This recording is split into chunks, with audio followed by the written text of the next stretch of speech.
మీద డబ్బులు పెట్టడం వేస్ట్ అనిపిస్తుంది. కానీ ఒక చిన్న లాజిక్ చెప్తాను వినండి.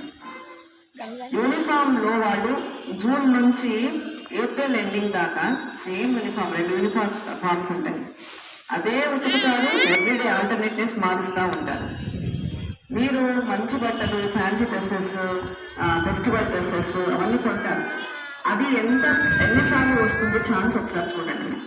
అది కొని మీరు దానికైతే ఎన్ని వేలైనా వేస్తారు, వేసి లోపల పెట్టుకుంటారు. యూనిఫామ్ ఏం చేస్తారు, పొట్టిగా అయిపోయినా గర్ల్స్ అయితే కొంతమందికి ఇట్లాగా మోకాళ్ళ పైకి వచ్చేసి యూనిఫామ్ కింద కూర్చుంటే, వాళ్ళు ఎగ్జామ్ రాయడానికి కింద కూర్చోవాల్సి వస్తుంది. కింద కూర్చుంటే చాలా ఇబ్బందిగా ఉంటుంది. అది కూడా చాలాసార్లు నోట్ చేశాం. ఎందుకు మార్చరు యూనిఫామ్? ఎందుకు మార్చరు? 200 రోజులు వేసుకోవాలి, 180 days వర్కింగ్ డేస్, 200 రోజులు వేసుకునే యూనిఫామ్కి మీరు ఎందుకు ఇంపార్టెన్స్ ఇవ్వట్లేదు? ఎందుకు మీ పిల్లల్ని బాగా నీట్గా పంపించడానికి ఇష్టపడట్లేదు?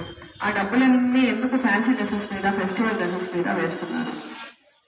కాబట్టి దయచేసి పొట్టిగా అయిపోయినా, మురిగ్గా అయిపోయినా ఆ వాషింగ్ మిషన్స్ లో వేస్తున్నారండి. అసలు ఎలాగొస్తున్నాయండి, క్రీమ్ కలర్, వైట్ పోయి క్రీమ్ కలర్ आता, క్రీమే మట్టి కలర్ आता అయితే రీసెర్చ్ చేస్తుంది. సో దయచేసి ఆ యూనిఫామ్స్ మీద మీరు ఒక సంవత్సరానికి ఒకసారి పెడతారు, లేదా మీకు సంవత్సరానికి ఫస్ట్ లో చాలా ఇదిగా ఉంటుంది, అంత టైట్ గా ఉంటుంది, బుక్స్ కొనాలి అని అనుకుంటే ఈ ఇయర్ ఎండింగ్ కొనిపించండి, కొంచెం పెద్ద సైజెస్ తీసుకోండి. దయచేసి యూనిఫామ్స్ మాత్రం నీట్ గా పంపించండి. రిబ్బన్స్ అయితే కొంతమందికి మేడం తెప్పించి వేస్తారు. మీరు నమ్ముతారో లేదు, మేడం డబ్బులు ఇచ్చి ఆ రిబ్బన్స్ చూడలేకపోతాను, రిబ్బన్స్ ఉంటాయి కొని వేస్తారు. And girls, Muslim girls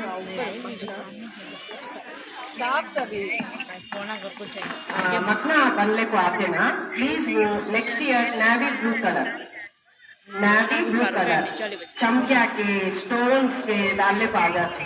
no, navy blue colour का पिच ले लो, नहीं तो सिला लो. सेम पैंट कलर, सेम उल्ला का यूनिफॉर्म कलर, व्हाइट यूनिफॉर्म के रो व्हाइट, वो क्या है कि वो कहीं का तो लगा